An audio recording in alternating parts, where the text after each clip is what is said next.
जय हिंद दोस्तों। आज की इस वीडियो में हम लोग क्लास 10th मैथ का बहुत ही शानदार क्वेश्चन को सॉल्व करने वाले हैं। आज का हमारा क्वेश्चन है, सिद्ध कीजिए कि √2 एक अपरिमेय संख्या है। तो आइए इसका सलूशन कैसे होगा और क्या होगा, आइए हम लोग समझते हैं। अब यहाँ पर हमें सिद्ध करना है कि √2 एक अपरिमेय संख्या है। तो सबसे पहले इसको हम लोग उल्टा मान के चलते हैं। क्या मानेंगे? माना √2 एक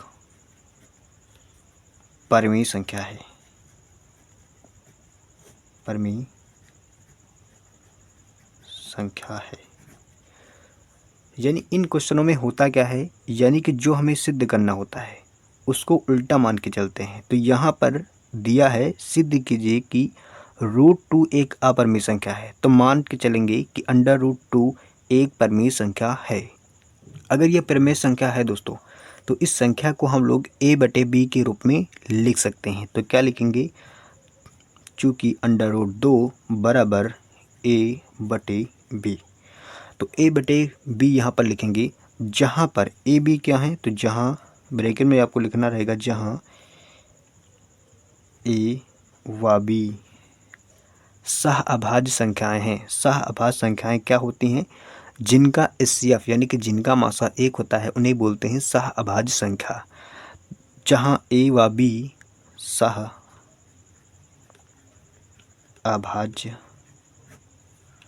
संख्याएं हैं, अर्थात इनका उभयनिष्ठ गुणनखंड 1 है। अर्थात इनका उभयनिष्ठ गुणनखंड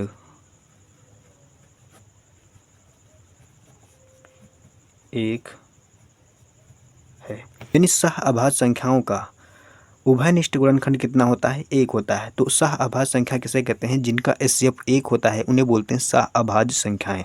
तो यहाँ पर √2 अगर परिमेय संख्या है तो a/b के रूप में हम लोग लिख सकते हैं। जहाँ a/b क्या है? सहअभाज्य संख्याएं हैं। इनका उभयनिष्ठ गुणनखंड कितना होगा? 1 होगा। तो लिखेंगे इनका उभयनिष्ठ गुणनखंड 1 है।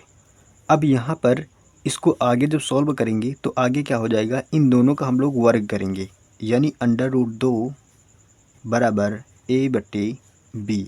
अब यहाँ पर दोनों पक्षों का हम लोग करेंगे वर्ग। क्या लिखेंगे? दोनों तरफ का वर्ग करने पर। तो आइए वर्ग करते हैं। दोनों तरफ का हम लोग वर्ग करेंगे। दोनों तरफ का हमने वर्ग कर दिया। अब इसको आगे सॉल्व करेंगे तो क्या हो जाएगा? अब जब इसको आगे सॉल्व करेंगे तो हो जाएगा, यहाँ पर स्क्वायर से रूट तुम्हारा कैंसिल हो जाएगा और क्या हो जाएगा? 2 बराबर यहाँ हो जाएगा a²/b²। अब यहाँ पर इसको आगे सॉल्व करेंगे तो b² इधर चला आएगा और क्या हो जाएगा? 2b² बराबर a² हो जाएगा। इसको अगले स्टेप में सॉल्व करेंगे तो क्या होगा? अब यहाँ पर 2 अगर इसके नीचे चला आएगा तो क्या हो जाएगा? b² बराबर हो जाएगा a²/2। इसका मतलब क्या है? इसका मतलब ये है कि a² जो है 2 से विभाज्य है। तो ब्रैकेट में लिखना होगा कि यहाँ पर चूँकि a² विभाज्य है किससे? 2 से। ये आपको लिखना होगा। अगर a² 2 से विभाज्य है तो a भी क्या होगा? 2 से विभाज्य होगा। तो क्या लिखेंगे? इसलिए यहाँ पर लिखेंगे इसलिए इसलिए का सिंबल बना दिया। इसलिए a भी 2 से विभाज्य होगा। अब इसी को हम लोग मान लेंगे समीकरण नंबर 1। अब दोस्तों इसको आगे सॉल्व करेंगे, क्या हो जाएगा? अब a बराबर 2c रखने पर, जहाँ c पूर्णांक है, अब a बराबर 2c क्यों रखेंगे? इस बात को समझिए। अब हम लोग यहाँ पर समझेंगे कि a बराबर 2c क्यों रखते हैं। देखिए, अगर हम लोग a को 2 से भाग करेंगे तब हमें कोई संख्या मिलेगी c, जहाँ पर c एक पूर्णांक होगा। अब इसी c को अगर हम लोग 2 से गुणा करा देंगे तब हमें वापस से यही संख्या मिल जाएगी। जैसे मान लीजिए अगर 10 से हम लोग 2 को भाग करते हैं, मिलेगा क्या 5। अगर इस 5 में 2 का गुणा कर दें तो वापस हमें 10 प्राप्त हो जाएगा। इसी तरीके से यहाँ पर हमने a बराबर 2c रखा है। अब a बराबर 2c रखने पर जहाँ c क्या है, पूर्णांक है, तो a बराबर 2c कहाँ रखेंगे, इस वाले स्टेप में रखेंगे, यानी कि 2b² बराबर a² है। तो इसी जगह पर, तो इसी इक्वेशन में हम लोग क्या रखेंगे, a बराबर 2c रखेंगे। तो क्या हो जाएगा, 2b² बराबर 2c का होल स्क्वायर। a के स्थान पे हमने रख दिया 2c, तो क्या हो जाएगा 2c का होल स्क्वायर। जब इसको आगे सॉल्व करेंगे तो क्या हो जाएगा, 2b² बराबर 2 की पावर 2 का मतलब है 4। यहाँ पर हो जाएगा c², 2 से काटेंगे 4 को, हो जाएगा यहाँ पर 2, यानी नेक्स्ट स्टेप में क्या आ जाएगा, b² बराबर 2c²। अब यहाँ पर आपको c² रोक के रखना है, तो c² को रोक लेते हैं, 2 को इसके नीचे भेज देंगे, तो क्या हो जाएगा, b² बट्टी हो जाएगा 2। इस तरीके से हम यहाँ पर कह सकते हैं कि b² 2 से विभाज्य है। तो हम लोग आगे लिखेंगे क्या, आगे आपको लिखना रहेगा कि चूँकि b² विभाज्य है किससे, तो हम कहेंगे 2 से। ये आपको ब्रैकेट में लिखना होगा।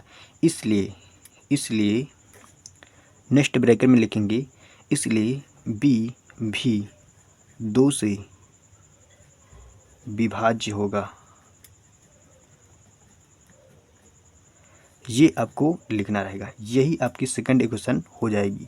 अब देखिए दोनों जगह, यानी कि a 2 से विभाज्य है, b भी 2 से विभाज्य है, तो हम लोग समीकरण नंबर 1 व समीकरण नंबर 2 से हमें क्या प्राप्त हो रहा है, यानी समीकरण नंबर 1 व समीकरण नंबर 2 से हमें यह प्राप्त हो रहा है कि a व b दोनों का उभयनिष्ठ गुणनखंड कितना है, 2 है, क्योंकि 2 से विभाज्य हो रहे हैं दोनों संख्याएं।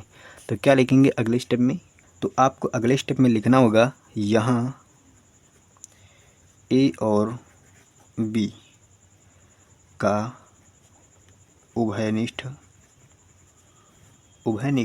गुणनखंड 2 है, परंतु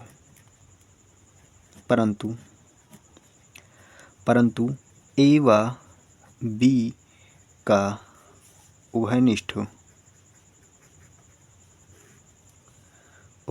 गुणनखंड 1 है।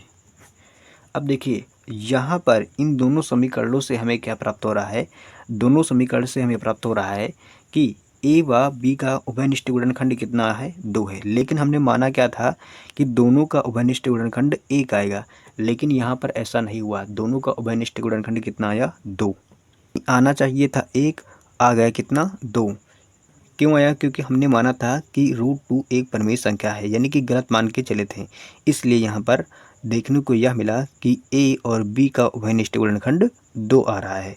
अब आगे स्टेप में हम लोग क्या लिखेंगे, इसलिए यह विरोधाभास